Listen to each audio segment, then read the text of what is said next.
Yes, villagers, today we're going to be talking about 4 ways that social media can be negatively affecting your mental health. If you want to find out if your view is on the list, you are in the right place. If you're new to this channel, welcome to our village. If you're a returning villager, welcome as well. So, let's get into it. Welcome to Garden of the Mind, where we reduce stress, improve our health and fitness, and improve our financial IQ every episode.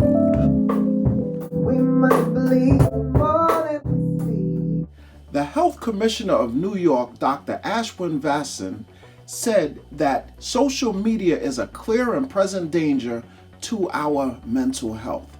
He also said that it is feeding our children mental illness. Now, all of us use social media for different purposes. Most people use it for entertainment. They start out checking one thing, and next thing you know, 4 hours go by and they're still on it. But what happens to our bodies and our mind during that 4 hours? Is it a good thing? Is it a not so good thing? Well, we're going to take a look at 4 things that are not so good. Tip number 1, it promotes social isolation.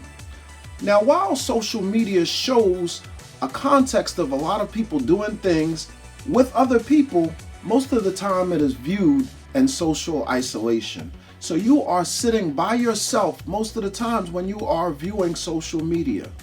As a result of us being by ourselves most of the time, we don't get an opportunity to practice the manners that goes on between person to person and the social graces that are necessary, starting with a conversation with a stranger. If you get on the bus at this point in time, most people are like this. They have their heads down, they're looking through their phone, they're doing something on their phone. There is very little interaction between people in places where people would normally interact. For example, on the buses, in the trains, in the supermarkets, all of these different places where people formally would interact with small talk. Small talk is disappearing completely. It's funny to see young people interacting with each other 2 feet from each other, and both of them are texting instead of talking. Our world is certainly changing.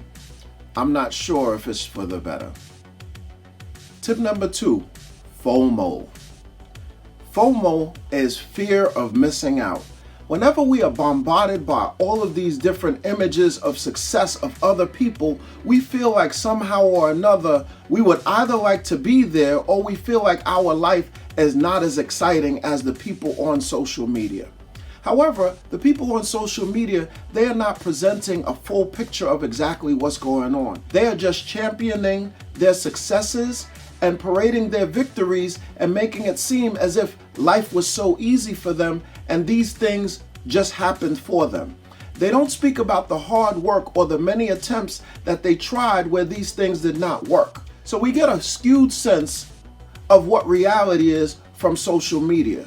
Back to FOMO, there are people who see people buying super expensive things and going super expensive places and feel that if they're not able to do this, then something is wrong in their lives. So what it does is it really warps the idea of normality.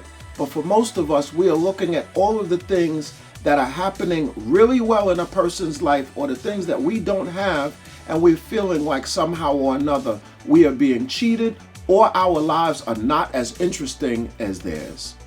Tip number 3, it completely classically trains us to be addicted to our phones. When we're talking in a regular conversation and we get a ding on our phone, then we go and want to find out exactly who that is, what is being said, what is being done, how are we missing out? So we'll stop a conversation between someone who is in front of us to see what's going on our phones.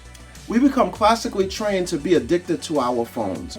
We start to view these likes as a form of acceptance, and we start to get addicted to them. There are actually studies where they show that the likes that a person gets start to affect their dopamine sensors, almost similar to drugs. Now, if we're having that type of reaction, if things don't get likes, then sometimes it could have the counter effect. It could lead to us feeling depressed because we don't feel like we are being seen, or there is a numerical quantification for every single thing that we do on the internet. How many people viewed? How many likes did you get? Tip number 4, it takes a lot of time. Now, we already spoke about the effects and the addiction of social media, but what we're not necessarily talking about is the amount of time that we spend on it. The average person spends approximately 4 hours on social media on a daily basis. That's a lot of time.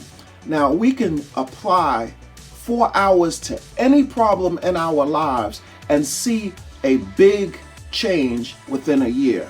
But instead of us looking at things in ourselves to improve, we are looking at ways to increase our viewership and ways to increase our likes.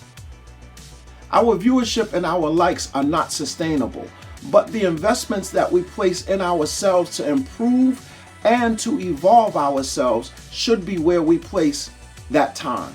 If you like this video, please give it the thumbs up.